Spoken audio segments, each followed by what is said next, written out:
Aleluia. Ainda em pé, abra sua Bíblia comigo no livro de Romanos, no capítulo 11. E nós vamos ler juntos o versículo 16. Queridos, há uma unção especial sobre nós hoje. Amém? Amanhã é feriado. Eu quero que você possa aproveitar aquilo que Deus ainda quer fazer no seu coração.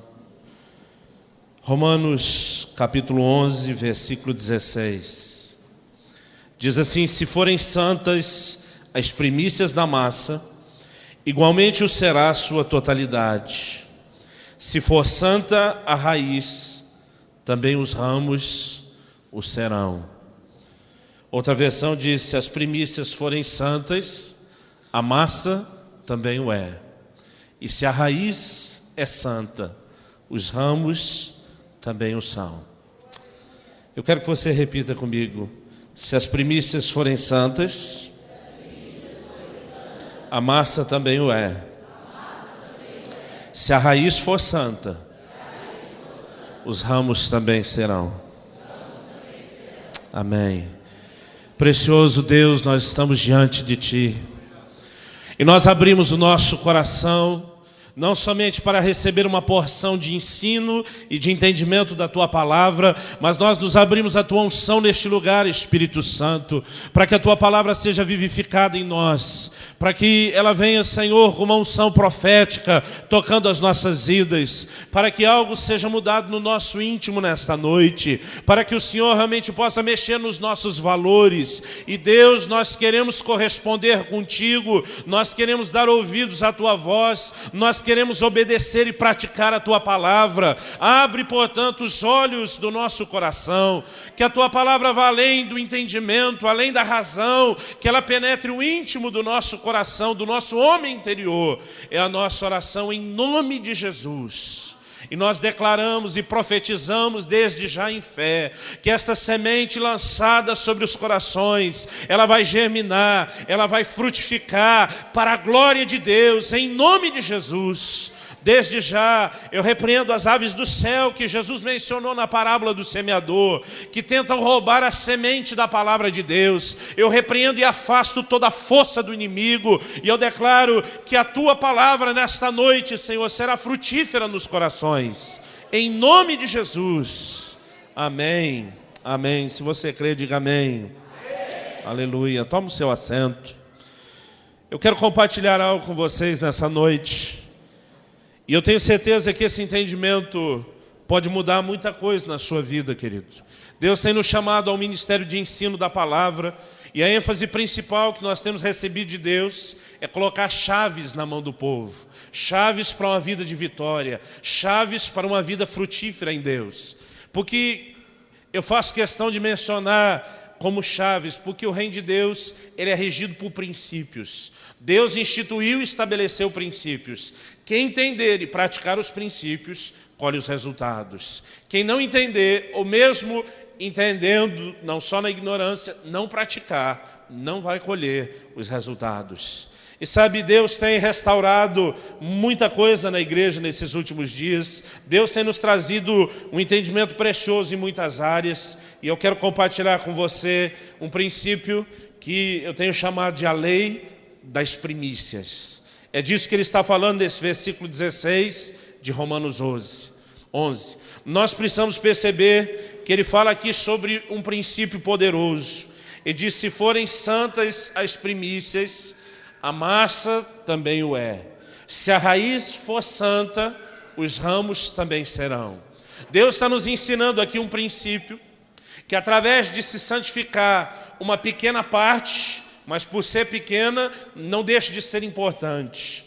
Ele diz: se você consegue santificar a raiz da árvore, você está santificando todo o restante da árvore até a ponta dos seus ramos. Ele diz: se você santifica a oferta de primícias, até mesmo a massa da oferta de cereais que a segue também será santificada. Deus está nos ensinando um princípio onde, através da santificação da primeira parte de algo, você consegue santificar a coisa toda. E nós precisamos entender isso. Muitas pessoas nos nossos dias estão ensinando uma volta ao Velho Testamento, aos mandamentos da lei, a práticas da lei mosaica, com a qual eu particularmente não concordo. Nós precisamos entender o Velho Testamento como uma forma de ilustrar o Novo, enquanto você encontra o Novo Testamento explicando o Velho. Nós não guardamos e praticamos os mandamentos da lei de Moisés ao pé da risca, mas nós entendemos pelo livro de Hebreus, no capítulo 10, no versículo 1, que a lei não tem a imagem exata das coisas, na revelação de Deus, e sim a sombra dos bens vindouros.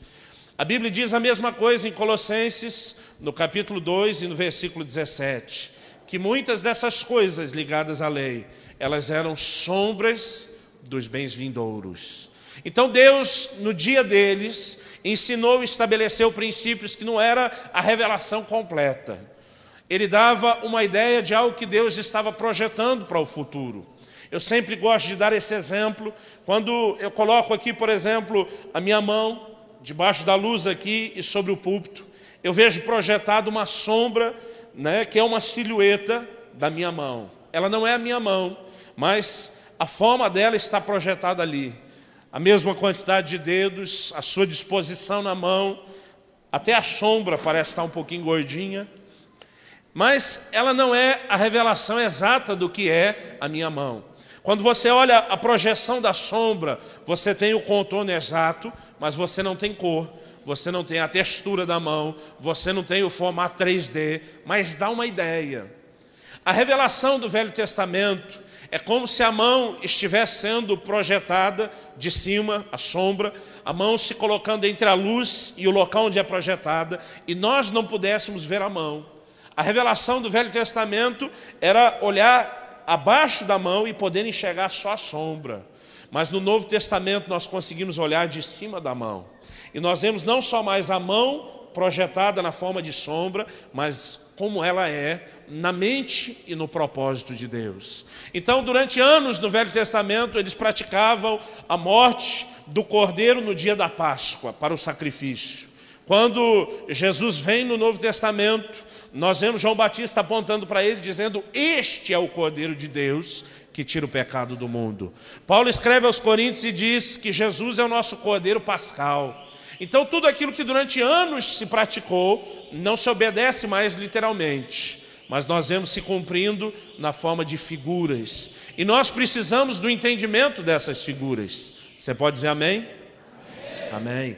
Nós precisamos do entendimento dessas figuras, porque era o ponto onde Deus queria chegar. Vamos dizer que Deus estava trabalhando com uma mensagem na forma de enigma, uma mensagem codificada, que nos nossos dias tem a sua revelação.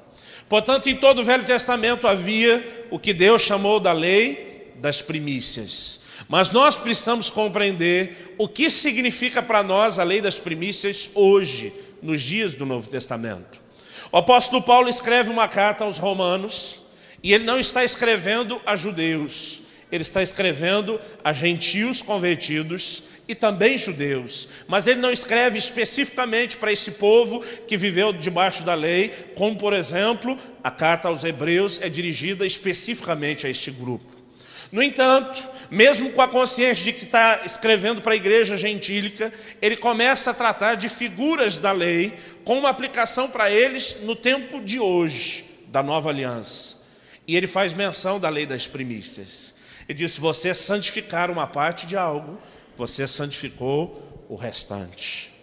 Sabe, querido, nós precisamos entender que há um princípio espiritual por trás do simbolismo das primícias, e nós precisamos permitir que essa prática, o entendimento dessa prática hoje, entre nas nossas vidas, porque isso vai produzir muita diferença.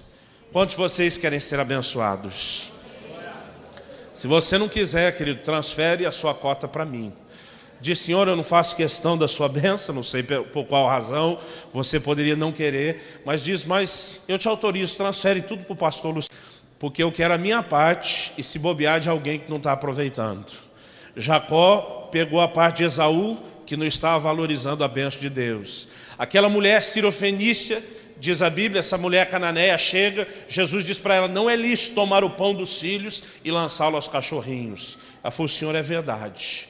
mas os cachorrinhos comem das migalhas que caem da mesa.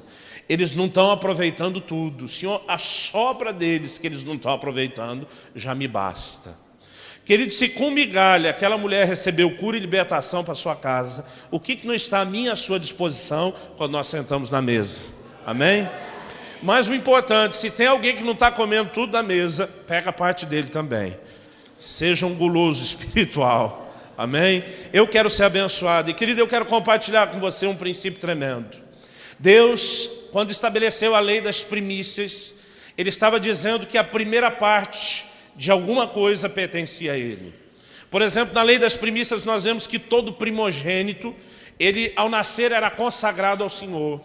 E para que os pais pudessem ter direito, a serem os donos, por assim dizer, daquele filho primogênito, eles tinham que resgatá-lo, comprá-lo de volta de Deus.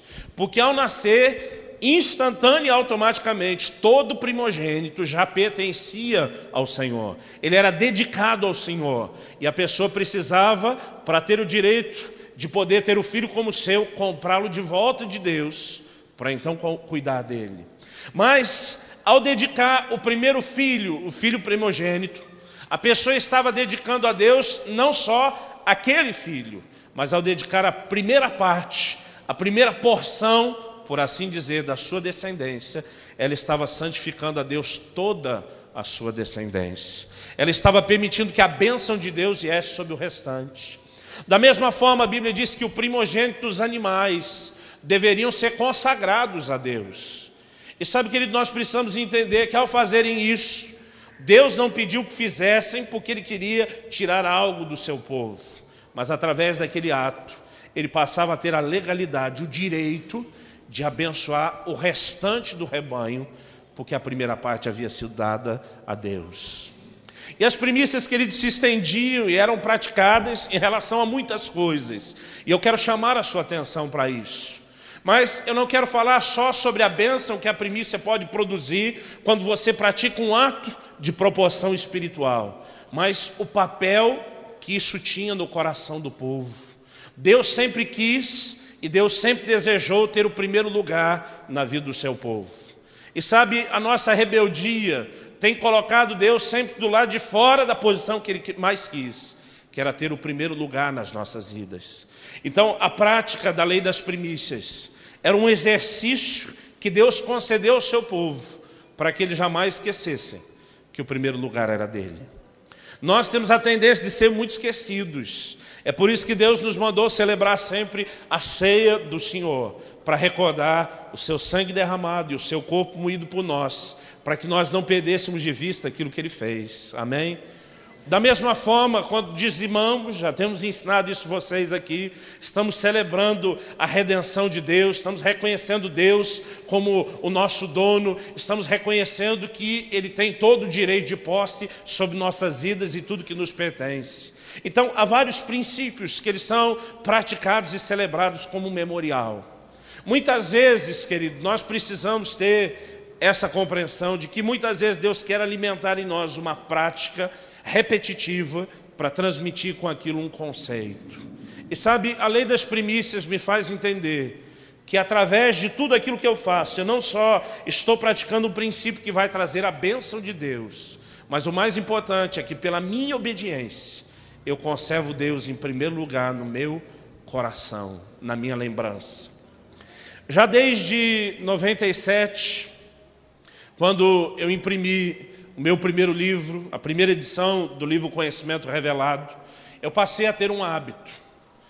Quando as caixas de livros me eram entregues vindo da gráfica, a primeira coisa que eu fazia era o seguinte: eu abria uma daquelas caixas, a primeira à minha vista, eu tirava o primeiro livro que saísse da caixa, e eu fazia, e faço isso até hoje, uma dedicatória para Kélia, minha esposa, escrito à mão, dizendo: esse é seu.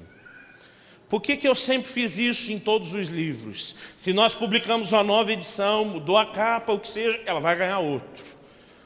A minha preocupação não é que ela receba o primeiro livro, porque isso vai fazer alguma diferença na lembrança que ela vai ter ou na recordação de ter o livro guardado. O fato de dar o primeiro não é porque isso faça diferença alguma quando ela vai ler o livro. Normalmente, quando foi publicado, ela já leu. Então, também não é por isso. Se fosse para recordação ou para leitura, tanto faz ser o primeiro como o último da caixa. Tanto faz ser o primeiro como o último da edição. Mas quando eu separo o primeiro para ela, é uma forma de dizer para minha esposa querida, você é a pessoa mais importante da minha vida. E antes que qualquer outra pessoa partilhe dessa dedicação, desse trabalho, desse esforço, dessa intenção de abençoar o corpo de Cristo, eu quero te dizer que você vem em primeiro lugar antes das demais. Então, o que vale naquele primeiro livro que eu sempre dou para ela, não é o que se faz com o livro, mas é o lugar que ela tem preservado no meu coração, nas minhas emoções. Aquilo é uma forma de dizer para ela, você é a pessoa mais importante. E sabe, querido, nós precisamos entender que as primícias não é algo que fazemos somente para ser abençoados. Porque tem muito crente que fica procurando só o caminho das pedras. E diz, pastor, me diz qual é as manhas aí que eu preciso para ser abençoado. E alguns deles querem fazer qualquer barganha que for necessária, desde que tudo termine em lucro. Mas sabe, se nós tivermos essa mentalidade de dizer, bom, então eu vou praticar as primícias somente para ser abençoado, mas isso não refletir o fato de que Deus vem em primeiro lugar, não é suficiente. Deus não está atrás das nossas ofertas, Deus não está atrás do nosso tempo, da nossa dedicação, do nosso esforço. Deus está atrás do primeiro lugar das nossas vidas. Ele vive procurando este lugar, essa posição. É o que Ele mais quer, é o que Ele mais deseja. Amém?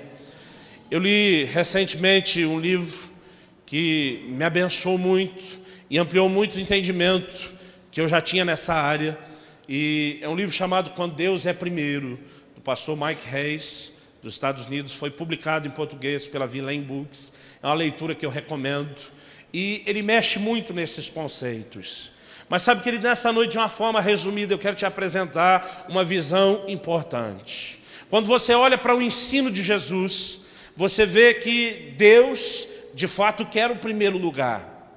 Em vários dos ensinos de Jesus, nós mencionamos isso ontem, ao falarmos sobre a doação, sobre a entrega de vida, que Deus quer o primeiro lugar das nossas vidas. Jesus disse, se alguém quer ser meu discípulo, então vai ter que renunciar pai, mãe, irmãos, irmãs, mulher, filhos, campos e a própria vida, por amor de mim e do Evangelho. Senão não pode ser meu discípulo. Jesus está dizendo, você quer me seguir? Me põe em primeiro lugar na sua vida. Está dizendo, você quer me seguir? Me põe antes daquilo que você mais ama. Dos seus pais, da sua esposa, dos seus filhos e de você mesmo. Porque se você quer caminhar comigo, eu tenho que ocupar o primeiro lugar na sua vida. Jesus ensinou por várias vezes esse princípio. Nós mencionamos ontem que quando alguém encontra o reino de Deus, ele se dispõe a abrir mão de tudo para que ele possa agora abraçar o reino de Deus. E o reino de Deus se torna o seu valor mais importante. Jesus ensinou isso em Mateus 6,33. Ele diz, buscar em primeiro lugar o reino de Deus e a sua justiça, e todas as demais coisas vos serão acrescentadas. Diga comigo, quando Deus está em primeiro lugar, eu não tenho falta de mais nada. Diz para alguém perto de você, quando Deus estiver em primeiro lugar, você não vai sentir falta de mais nada.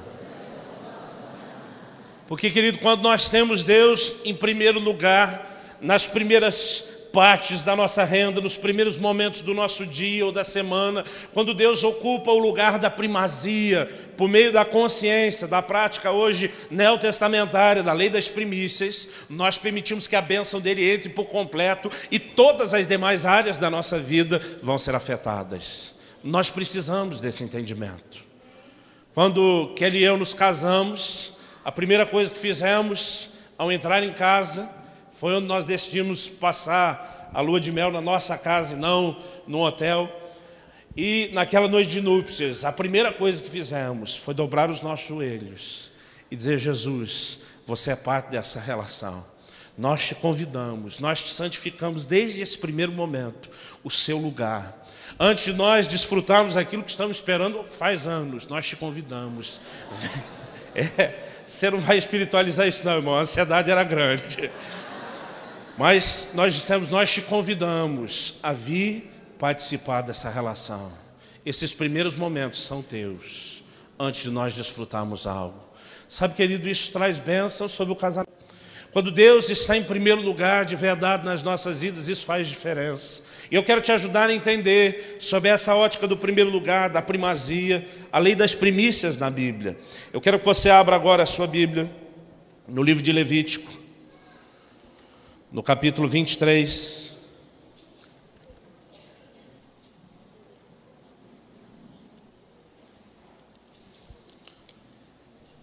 Nós vamos ler a partir do versículo 9.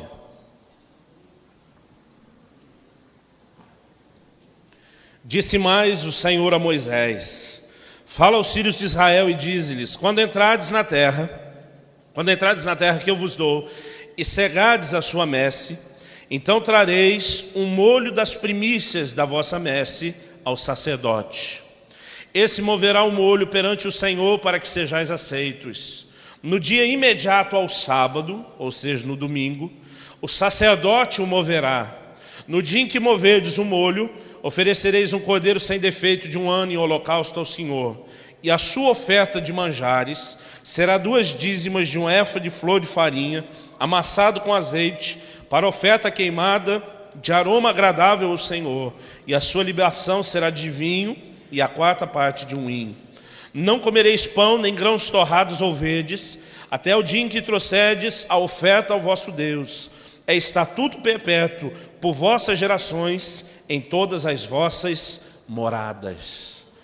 Quando Deus fala sobre algo como estatuto perpétuo, o que acontece, por exemplo, na circuncisão, quando Deus fala sobre algo como uma lei de estatuto perpétuo, como por exemplo na oferta de incenso, você pode ter certeza que Deus está dizendo que essa lei, esse princípio jamais seriam revogados. Por isso Jesus diz, eu não vim revogar a lei, eu vim cumprir. Jesus estava dizendo, eu não vim arrancar isso em definitivo, eu vim trazer o cumprimento daquilo que era só uma sombra. E a partir do Novo Testamento, a Bíblia diz que a circuncisão passa a ser no coração, Romanos 2, 28 e 29. A Bíblia diz que a oferta de incensos passa a ser as orações dos santos, Apocalipse 5. E da mesma forma, como a oferta de incenso e a circuncisão continuam se cumprindo no cumprimento das suas figuras, também a lei das primícias precisa hoje ter o seu cumprimento. Não porque vamos obedecer à risca essa ordem literal da lei de Moisés, mas porque nós vamos entender e viver o seu significado. Amém? Então o que a pessoa fazia? Quando ela entrava para a sua colheita, o primeiro molho, o primeiro feixe que ela conseguia abraçar e colher, antes dela continuar a colheita, ela parava o que estava fazendo, levava este molho, esse feixe, para que o sacerdote o consagrasse diante do Senhor. Por que a pessoa pegava o primeiro feixe da colheita? Para que antes dela tocar em qualquer outra parte, dissesse Deus, a primeira parte de tudo é sua, te pertence. Ela também tinha que oferecer uma oferta de cereais. E Deus fala aqui sobre como seria essa massa, Deus dá a receita.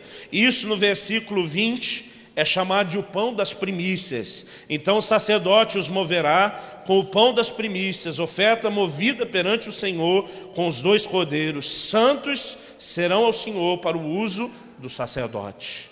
Então o que Deus estava mostrando através daquele princípio? Ao santificar as primícias, o primeiro feixe, toda a massa que vinha como o restante da oferta também era santificada. E o exemplo que Paulo usa é que quando se santifica a Deus a raiz, a primeira parte, a parte mais importante da árvore, você santifica o restante. E queridos, nós precisamos entender esse princípio. Se você quer ser alguém que conhece conquistas no reino espiritual, se você quer ser alguém que conhece a bênção de Deus, você precisa entender o peso da lei das primícias hoje. Eu quero chamar a sua atenção para a aplicação prática das primícias. Vai comigo para Gênesis, no capítulo 4, que é onde elas aparecem pela primeira vez na Bíblia. Gênesis, capítulo 4, nós vamos ler a partir do versículo 1. A Bíblia diz assim, coabitou o homem, Adão, com Eva, sua mulher. Esta concebeu e deu à luz a Caim. Então disse: adquiri um varão com auxílio do Senhor.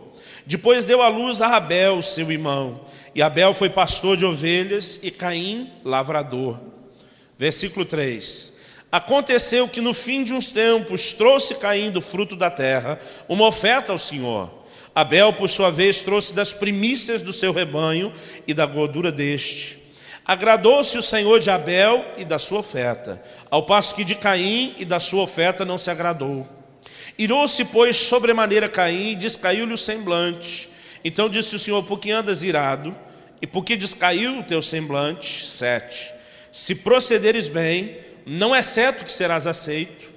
Se todavia procederes mal, eis que o pecado jaz à tua porta, e o seu desejo será contra ti, mas a ti cumpre dominá-lo.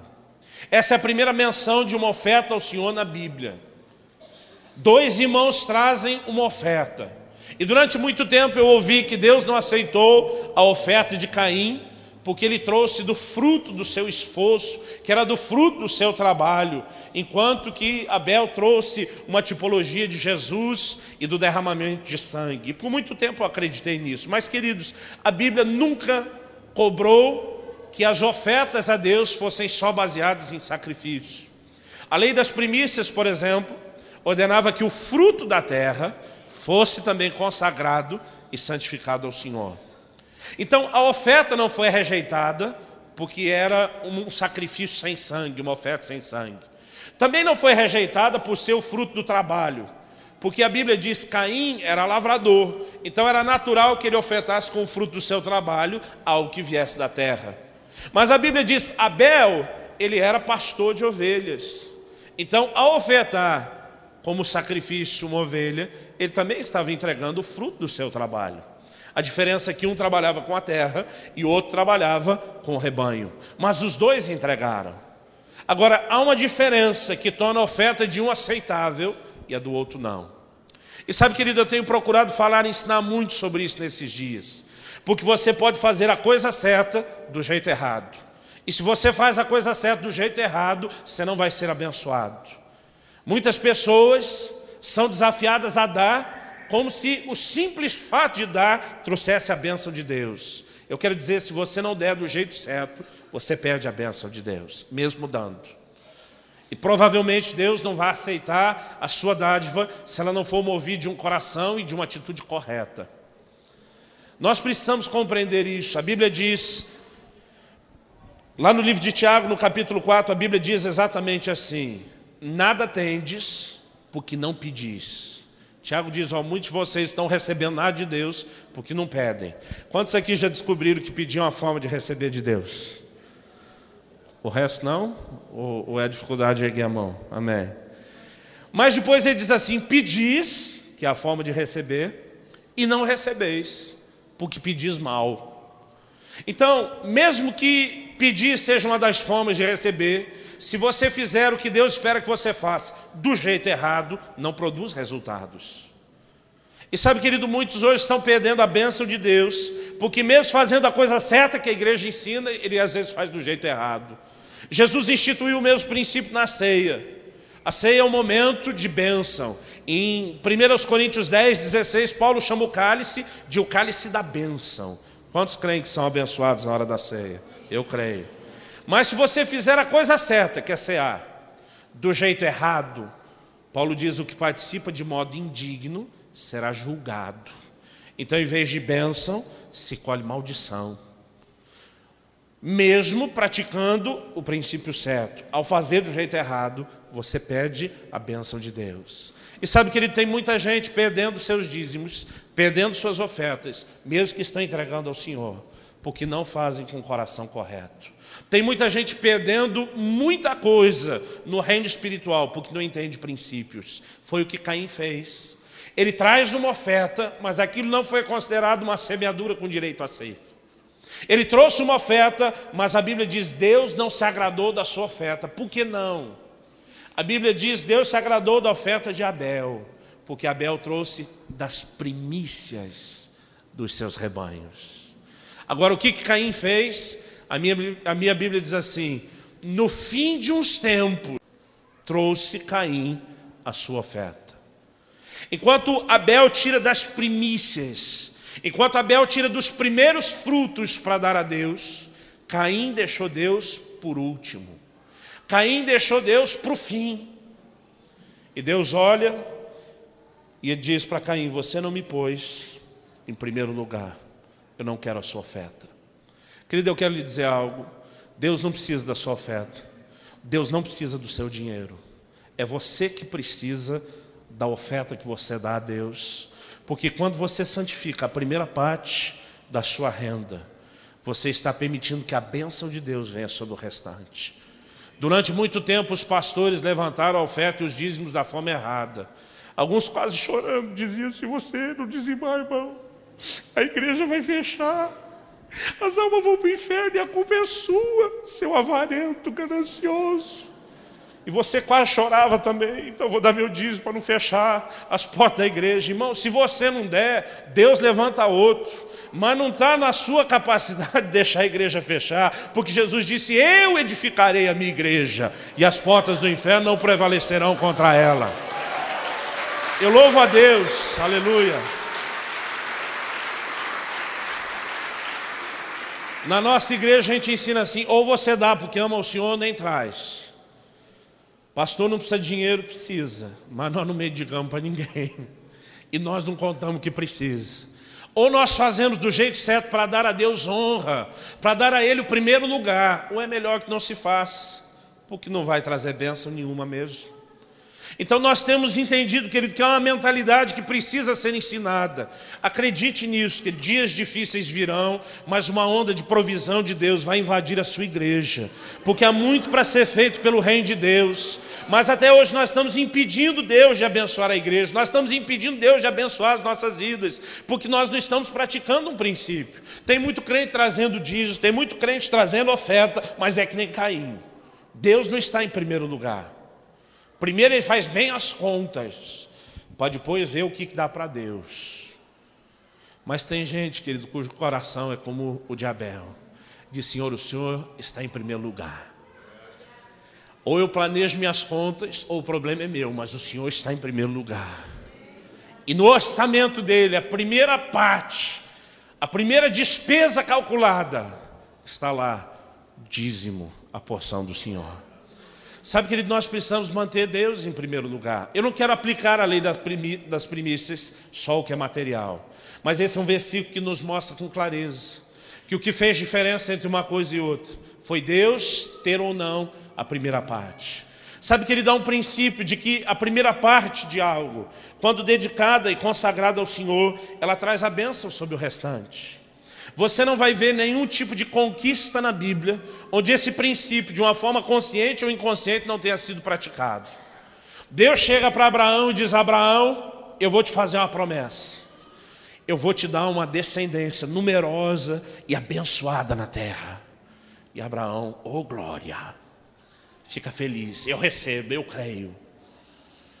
Mas, querido, quando depois de 23 anos e muita fé, ele gerou o seu primeiro filho, gerado por ele, junto com Sara. Nós não podemos esquecer que Ismael já havia nascido de Agar. Mas quando ele conseguiu, por fim, gerar o filho da promessa, que esse seria considerado a extensão da sua descendência, Deus faz um pedido para Abraão. Disse: Abraão, pega o teu filho, o teu único filho a quem você ama, e oferece para mim em sacrifício. Eu imagino que um conflito tremendo deve ter passado na mente desse homem. Por que Deus me promete uma descendência e agora logo o primeiro filho parece que ele já me pede?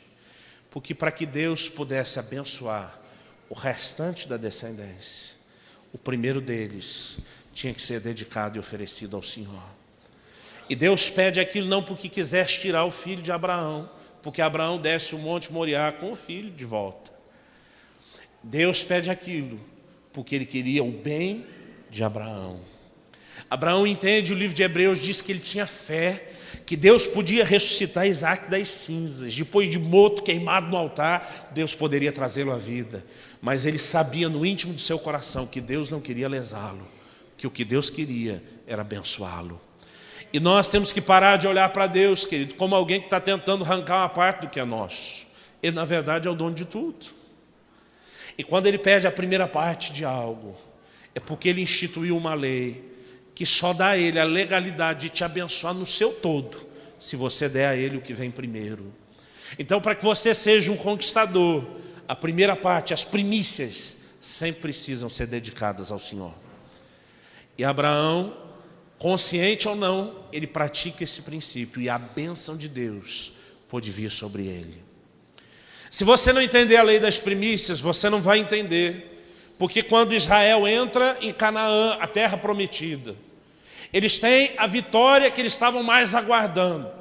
Eles vêm cair por terra, uma das cidades mais fortes e potentes dos seus dias. Mas Deus diz, ninguém põe a mão em nada do que está dentro de Jericó.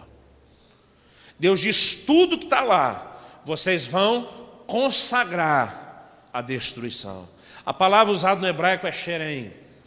Essa palavra significa algo que é consagrado, devotado a Deus, mas para ser destruído. E você vai perceber lá no livro de Josué, no capítulo 6, abre comigo se você for rápido de endereço, ou somente tome nota, ou preste atenção.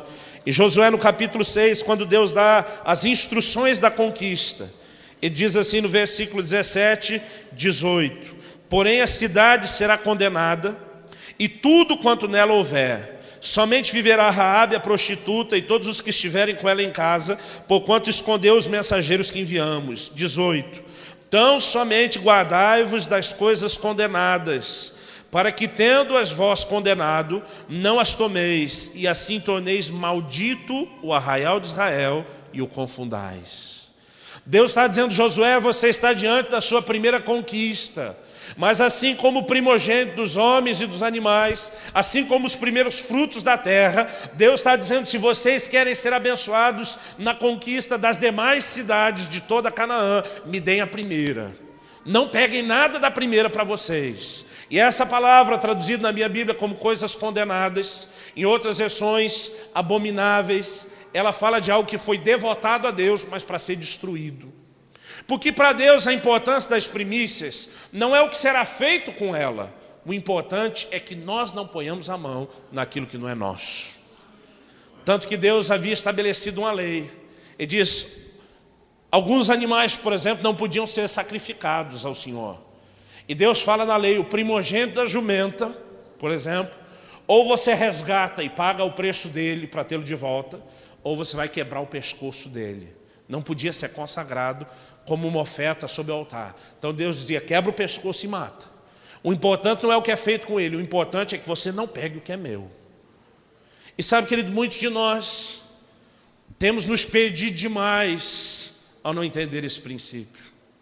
O mais importante na lei das primícias não é tanto o que se faz com aquilo, mas que você não põe a mão naquilo que é de Deus. Porque Deus disse, se vocês mexerem naquilo que é xerém, consagrado à destruição, porque é parte da primícia da conquista da terra, vocês vão trazer maldição. E foi o que aconteceu. Sabe, querido, durante muito tempo eu não entendi o pecado de Acã.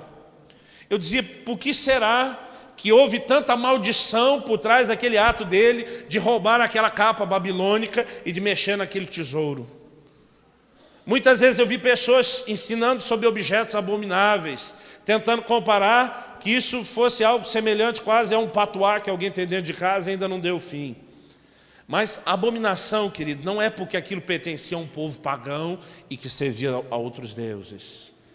A maldição que veio foi porque eles violaram uma das principais primícias de bênção que a Bíblia apresenta. Ele meteu a mão na parte que era de Deus. E quando nós tentamos pegar o que é de Deus, nós impedimos Deus de nos abençoar. E nós abrimos as portas para que a maldição entre. Nós precisamos entender, querido, que dar a Deus aquela primeira cidade toda e não mexer com ela, era algo que Deus estabeleceu para que o restante das cidades pudessem ser conquistadas também. Eu quero dar mais um exemplo bíblico. Em Êxodo, no capítulo 34, no versículo 26, eu só fiz essa menção e eu quero ler esse texto. Êxodo 34, no versículo 26, A Bíblia diz assim: as primícias dos primeiros frutos da tua terra trarás à casa do Senhor teu Deus. O tempo todo, Deus batia nessa tecla. É interessante, nós falamos sobre Isaac, o primogênito, ter sido consagrado ao Senhor. E Deus depois, quando está falando sobre libertar o povo de Israel do Egito, Ele se refere ao seu povo de uma forma muito interessante. A Bíblia diz em Êxodo 4, no versículo 22 e 23, dirás a Faraó: assim diz o Senhor, Israel é o meu filho, o meu primogênito. Digo-te, pois, deixa ir o meu filho para que me sirva, mas se recusares deixá-lo ir, eis que eu matarei a teu filho, o teu primogênito. Deus olha para toda uma nação e Ele diz: é o meu primogênito. Porque lá atrás, quando o cabeça de toda aquela raça, Abraão, consagrou Isaac, seu primogênito, ao Senhor, ele estava através daquele ato consagrando toda a descendência. Agora Deus olha toda a nação de Israel. A Bíblia diz que saíram do Egito 600 mil homens de 20 anos para cima que puxavam da espada. Se você multiplicar isso, como tendo cada um como um chefe de família, a sua esposa e 3 filhos, que é ser muito generoso para o tamanho de família que eles tinham. Então, se você tem para cada um mais 4, um total de uma família de 5, esses 600 mil já viraram 3 milhões de pessoas. Acredita-se que era mais ou menos esse número de gente que saiu do Egito, algo em torno de 3 milhões de pessoas. Deus olha para toda aquela nação e Ele diz: este povo todo é o meu primogênito. Porque um dia eles haviam sido consagrados a Deus na pessoa de Isaac. Aí Deus olha para Faraó e diz: se você não deixa sair o meu primogênito, eu mato o teu. E é por isso que Deus vai enviando juízo, mas Faraó não cede. E a história termina com um desfecho. Deus disse: se meteu com o que é meu, eu firo o que é seu. Sabe, querido, quando mexemos nas primícias de Deus, sempre virá juízo. E a história termina em maldição. Porque Deus precisa do primeiro lugar, Ele precisa dos primeiros frutos, Ele precisa das primeiras partes, Ele precisa das primícias de algo, para que Ele possa abençoar o restante. E Ele espera ter esse lugar na minha e na sua vida. Você pode dizer amém? Amém. Quando nós entendemos esse princípio, as coisas começam a mudar. Agora que eu falei um pouco sobre as primícias na Bíblia, nós percebemos que na Páscoa, quando Deus mandou que eles colocassem o sinal do sangue nos umbrais da porta, e os primogênitos de Israel foram poupados, a Bíblia diz que naquele momento ele estava comprando os primogênitos de Israel para ele. Depois, Deus exige uma troca. Deus diz: a única forma de vocês remir de volta os primogênitos é me dando a tribo de Levi por sacerdócio. Sabe, Deus sempre vai mexendo e trabalhando em cima dessa premissa. Mas eu não quero discutir tanto sobre as figuras do Velho Testamento, que não são ainda assim tão práticas. Eu quero que você pense que esse princípio de consagrar a Deus as primícias, ou a primícia em vez de violá-la, ele tem repercussões espirituais. Assim como consagrar a Deus a primícia da sua descendência trouxe a Abraão a bênção sobre a sua descendência. Por outro lado, nós vemos que mexer nas primícias da terra prometida, que era Jericó, trouxe maldição sobre o povo. Quando eles saem para a batalha, a segunda cidade era uma cidade pequena, um exército mínimo. Josué olha aquilo e diz: não precisamos de esforço nenhum, vamos deixar o exército descansar. Botou só alguns 1000 homens e diz: vão lá vocês e conquistem. A parte difícil eles tinham conseguido com a bênção de Deus. Na parte fácil, diz a Bíblia, eles foram envergonhados, humilhados, foram botados para correr, ainda tiveram soldados mortos. E eles voltam dizendo: por que Deus nos humilhou desse jeito? E Josué vai questionar com Deus: por que o Senhor fez isso com a gente? E Deus diz: eu? Assim é muito crente, querido. As coisas não estão dando certo e ele acha que errado é Deus. Deus é justo, Deus é fiel sempre. Amém, irmão? Quando algo não está dando certo, procure o problema em você, não em Deus. Eu vi uma vez um pastor amigo, quando lançaram aquele programa, o Voice da IBM, que você regula, calibra a sua voz no computador, e à medida que você vai falando, ele lança no editor de texto, ele escreve as palavras que você fala. Isso foi escrito com a intenção de poupar o trabalho de digitar. E quando eu cheguei lá em São Paulo, fui participar de uma conferência do irmão Dave, e o pastor que estava sediando a conferência falou: Luciano, vem cá, vou te mostrar um programa novo da IBM. Daqui uns dias você não escreve mais livro. Ele falou: você fala. E ele foi lá, ligou o programa, eu estava ansioso para ver aquilo funcionar na prática. E ele falava uma palavra do lado de cá e escrevia outra na tela. Eu falei: acho que não está funcionando isso. Ele falou: não, já vai dar certo. Mas ele também foi perdendo a paciência, porque não dava certo. E teve uma hora que ele ficou tão nervoso que ele xingou o computador. Ele disse: mas você é burro, hein? E o leitor de voz, o microfone ligado. Ironia ou não, sabe o que escreveu na tela na hora que ele falou aquilo? O computador escreveu assim: nós é burro. Eu ri tanto que me faltou o ar, eu tive que encostar na parede. Eu falei: ele está dizendo que é você também. Mas, naquele momento, até o irmão falou: o burro sou eu mesmo, porque o programa, ele atende às suas especificações. Ele falou: talvez não calibrei a voz direito. E é sempre assim, irmão. Né? O computador não está funcionando, não é porque ele é burro. Normalmente a gente diz que o problema é na pecinha que está na frente, operando o programa da forma errada. E sabe, querido, muito mais Deus com seus princípios. Ele não pode ser olhado como alguém que vai falhar. Deus é fiel, amém? Se algo não está dando certo, não procure o problema nele, procure em você. Quando Josué diz: o Senhor não nos abençoou, Deus diz: eu falei para vocês não mexer nas primícias. Mexeram, veio a consequência. Deus diz: só tem uma forma de resolver isso. Você vai tratar com o problema pela raiz. E, querido, a severidade com que Deus julga aquele problema, Acã, sua casa e toda a sua família pagam o preço.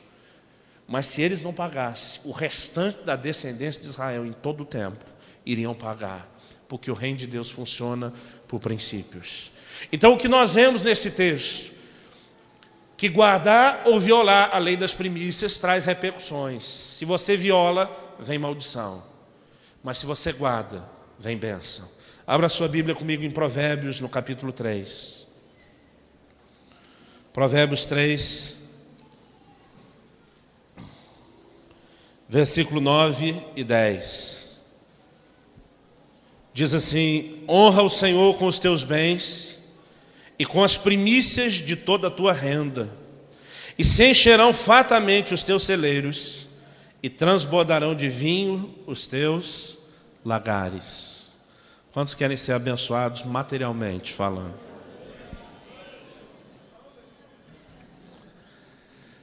Deus está aqui dizendo: se você me honrar com as primícias da sua renda, aqui Ele não está só falando se você ofertar, mas Deus está dizendo: se você me der honra com as primícias, porque é assim que Deus olha para as primícias, um ato de honra.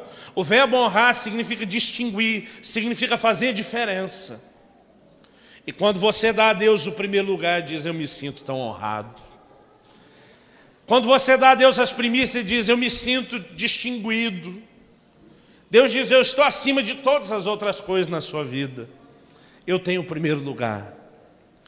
E quando você dá a primeira parte de algo, você permite que a bênção venha só sobre a parte. A bênção vem sobre tudo. A Bíblia diz: e então se encherão os teus celeiros, e transbordarão de vinho os teus lagares. O que Caim fez, querido, não foi honrar a Deus.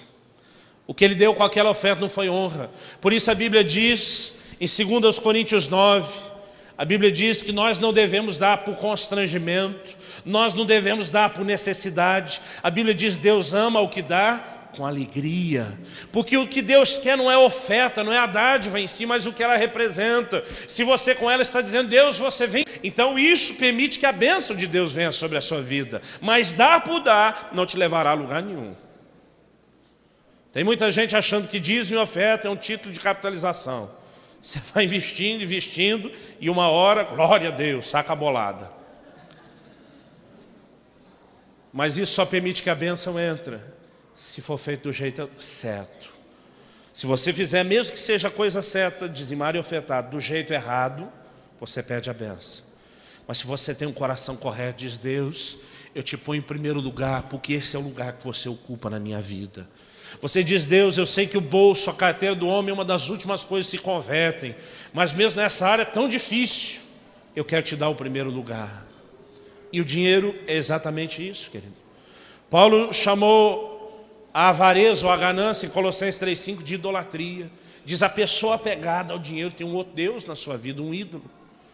Jesus chamou de senhor o apego ao dinheiro. E diz: vocês não podem servir a Deus e as riquezas, não podem servir a dois senhores. Quando você se prende àquilo, você tem um outro senhor que não é Deus. Mas quando o seu coração se abre, você está dizendo: você vale mais, você está em primeiro lugar, meu Deus. E a bênção vem não porque você deu, a bênção vem porque Deus ocupou o primeiro lugar. Mas no livro do profeta Ageu, nós vemos o oposto disso. E eu quero terminar com esse versículo. Abra sua Bíblia no livro do profeta Ageu. Lá no finzinho do Velho Testamento. Talvez seja melhor você pegar ali entre Velho e Novo Testamento e voltar. Malaquias, Zacarias, Ageu. Capítulo 1, versículo 6. Deus diz assim: tendes semeado muito e colhido pouco.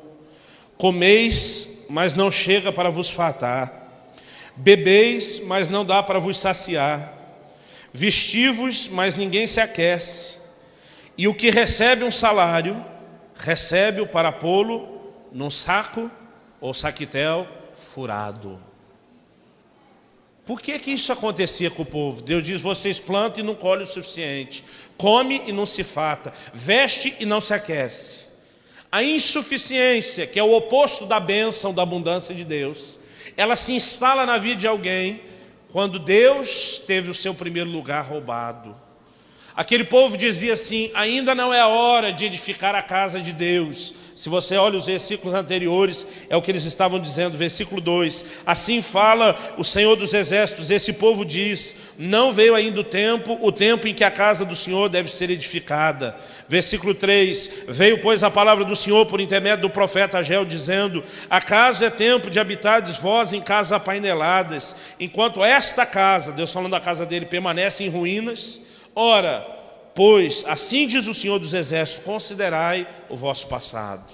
Semeaste muito, colheste pouco. Come, mas não se farta. Veste, mas não se aquece. E o seu salário vai para um saco furado. O que você acha que guardou, quando você precisa, não está mais ali. Por quê? Deus diz: porque enquanto minha casa está em ruínas, e vocês dizem que não é hora de cuidar delas, vocês estão cuidando da sua. Deus diz: vocês colocaram a própria casa de vocês antes da minha. As coisas de vocês ocuparam o primeiro lugar e eu fiquei por último. Deus diz: por causa disso, vocês estão perdendo. Sabe, querido, a premissa da prosperidade, da bênção de Deus em todas as áreas, ela vem quando Deus está em primeiro lugar. E a lei das primícias é praticar a primazia que é dada a Deus. Isso traz bênção. Mas quando nós violamos isso, nós perdemos. Nós lemos em Levítico 23 que o dia certo de consagrar as primícias não era no sábado, um dia onde eles tinham muito do culto. Deus diz: no dia depois do sábado. No primeiro dia da semana, vocês vão trazer a oferta das primícias. Deus nos mostra, querido, um princípio. Sabe, tem muita gente dizendo que o sábado que se guardava do Velho Testamento virou o domingo do Novo. Eu não creio que o sábado virou o domingo. Dizer isso talvez seja mais errado do que querer guardar o sábado. A Bíblia diz em Colossenses 2, 16 e 17: ninguém vos julgue por causa de sábados, lua novas ou as demais festas, porque essas coisas são sombra dos bens vindouros. Nós entendemos que o sábado tem uma tipologia da graça que se cumpriu e outra tipologia futura.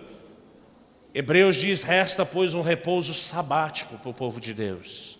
E nós olhamos como esse último dia da semana, o tempo de descanso sempre vem no fim. Deus diz: 6 dias trabalha, o 7º descansa. Deus projeta e fala claramente disso no Novo Testamento, como uma figura que tem um cumprimento posterior dos dias da velha aliança.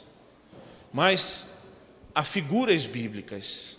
Jesus é chamado, por exemplo, das primícias da ressurreição em 1 Coríntios 15. Ele faz uma mistura das leis da ressurreição com as leis da primícia do Velho Testamento. E assim como se entregava a oferta de primícias diante do Senhor no domingo, Jesus ressuscita no domingo. O que muda, querido, o entendimento dos irmãos é de que Deus agora tem a primazia, não só as primícias da nossa renda, mas a primícia do nosso tempo. E agora nós não esperamos o último dia da semana para descansar e no descanso buscar Deus.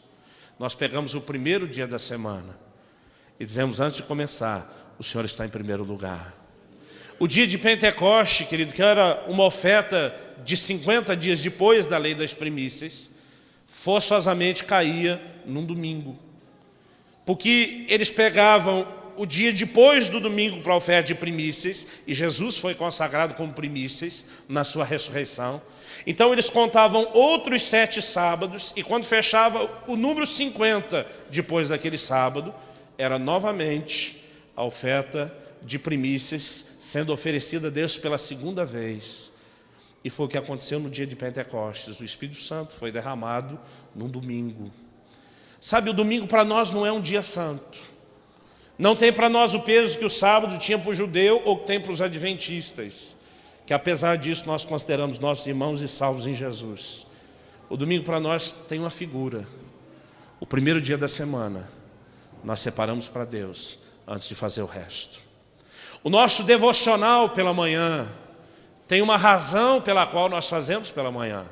Assim como o maná, que depois se perdia quando o sol erguia e o povo tinha que levantar logo cedo para pegar aquela porção com Deus, nós entendemos que também o começo do dia, a primeira coisa que nós fazemos é tirar um tempo para estar com o Senhor. E tudo isso, querido, põe Deus num lugar. As primícias da nossa renda permite que a bênção de Deus entre na nossa renda. As primícias do nosso dia, o nosso devocional pela manhã, permite que Deus entre no nosso dia. As primícias da semana permite a bênção dele sobre a semana. Os primogênitos eram consagrados como as primícias da sua força, e a bênção vinha sobre toda a descendência. Sempre que a primeira parte é santificada, o restante também é para Deus. E nós precisamos dar a Deus o primeiro lugar das nossas vidas. Se nós mantivermos Deus em primeiro lugar, Ele vai abençoar não só a primeira parte que é dele, mas Ele vai abençoar todo o restante. Você pode dizer amém? Amém. Quero convidar você a ficar em pé, nós vamos orar.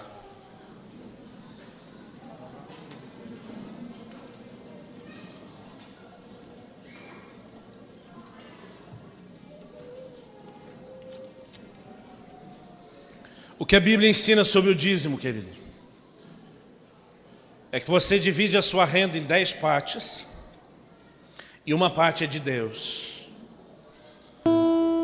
Agora eu lhe pergunto, qual 10ª parte é a parte de Deus da sua renda?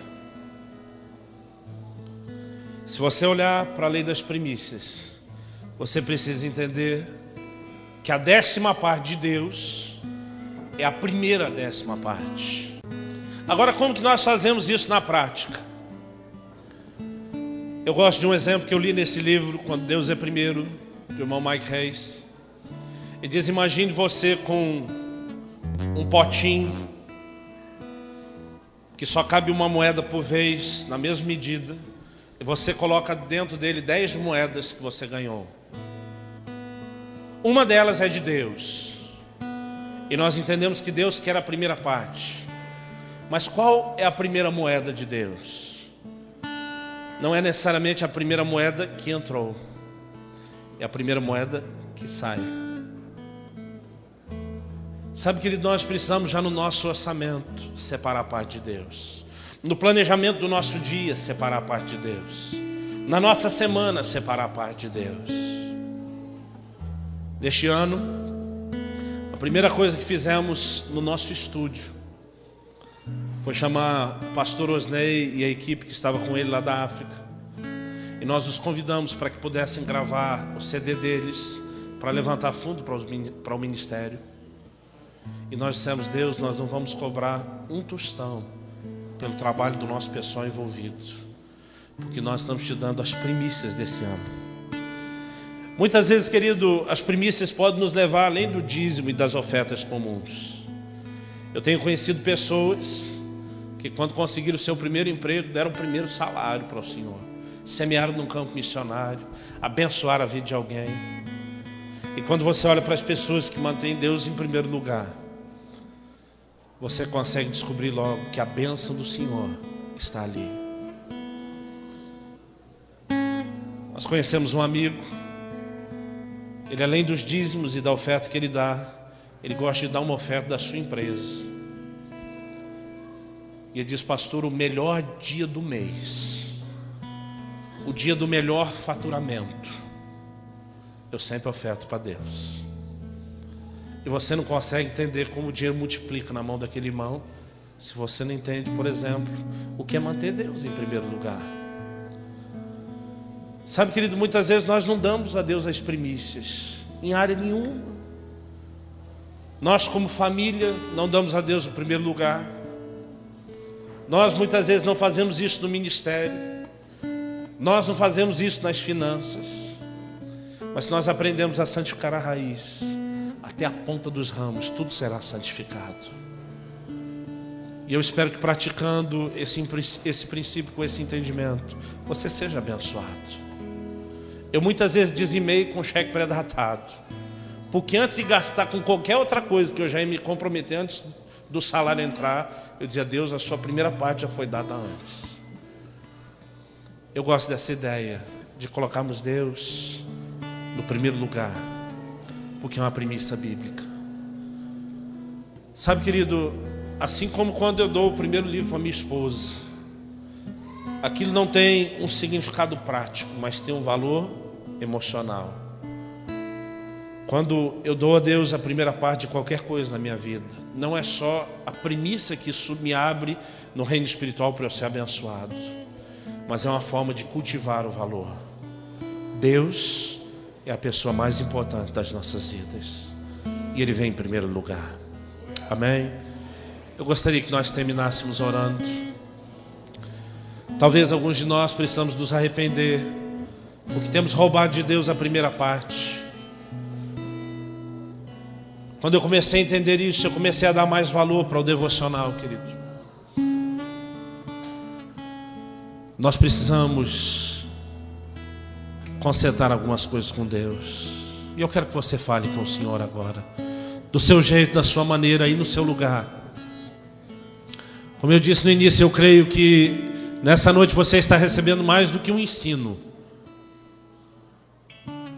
Você está no momento onde a sua atitude tem repercussões proféticas, determinam consequências depois. Senhor, nós queremos hoje te pedir perdão, porque muitas vezes, Senhor, temos deixado de praticar esse princípio, de te dar os primeiros frutos, de te dar, Senhor, a primazia, de te colocar em primeiro lugar. Satanás se esforça tanto e tem conseguido isso com muitos de nós, não só com aqueles que não são crentes,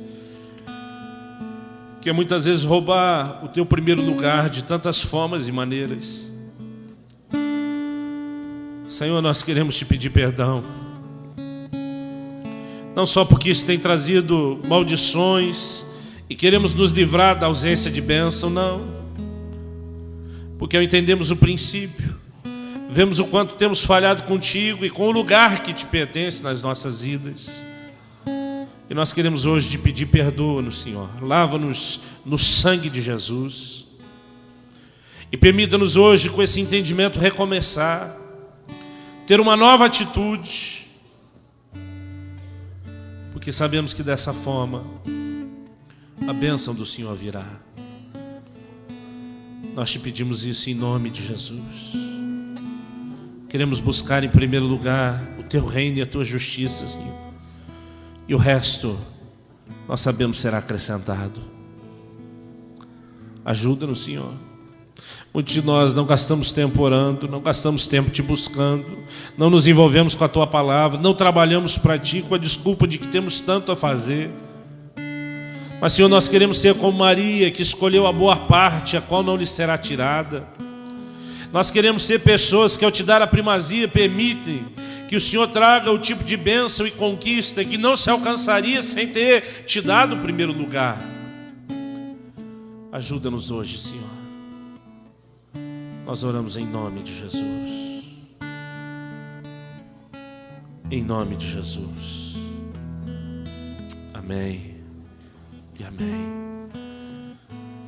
Diga comigo: se as primícias forem santas, o restante também será. Diz para alguém perto de você, diz: meu irmão, minha irmã, diz para ele: se as primícias forem santas, o resto também será. Amém? Esse é o tipo de palavra, querido, pela qual eu não gosto de gastar muito tempo orando, porque ela surte resultado não porque a gente ora ou chora, mas por aquilo que nós vamos fazer com isso. Mas nós estamos colocando na sua mão uma chave que pode fazer muita diferença daqui para frente. Mesmo você, querido, que é um dizimista, faça do dízimo a primeira parte a ser entregue para Deus do seu orçamento. Mesmo você que tira um tempo todos os dias com Deus, procura dar os primeiros momentos. Eu cresci no lar evangélico onde isso era praticado pelos meus pais. Ai de nós se pegássemos um gibi antes de ter lido a Bíblia. Ai de nós se ligássemos à televisão antes de ter orado. Ai de nós se quiséssemos brincar ou fazer qualquer outra coisa antes de ter dado o primeiro momento do dia para Deus. Durante muito tempo, para mim, a ausência do devocional significava os pais brigando. Mas com o tempo nós começamos a entender que valor era aquele e por que eles davam aquela importância. E hoje, querido, eu olho para trás e digo: Deus, eu sou um homem abençoado, porque meus pais me incutiram princípios. E é isso que vai te levar a ser abençoado também. Deus vai te levar a ter muito mais do que você tem. Deus vai te levar a fazer muito mais do que você tem feito até hoje. Ele vai te levar a conquistar muito mais do que você tem conquistado. Mas para que a bênção de Deus alcance o resto, dá a Ele a primeira parte. Em nome de Jesus. Amém. Pastor Luiz. Querido, na saída nós vamos ter alguns dos nossos livros à sua disposição. Um deles chamado Honrando ao Senhor com Nossos Bens, onde tratamos em parte desses princípios. Se você realmente puder, vale a pena o seu investimento, porque são sementes de uma vida mais frutífera que você vai estar levando para sua casa. Amém? Foi um prazer servi-los da mesa do Senhor. Que Deus abençoe ricamente em nome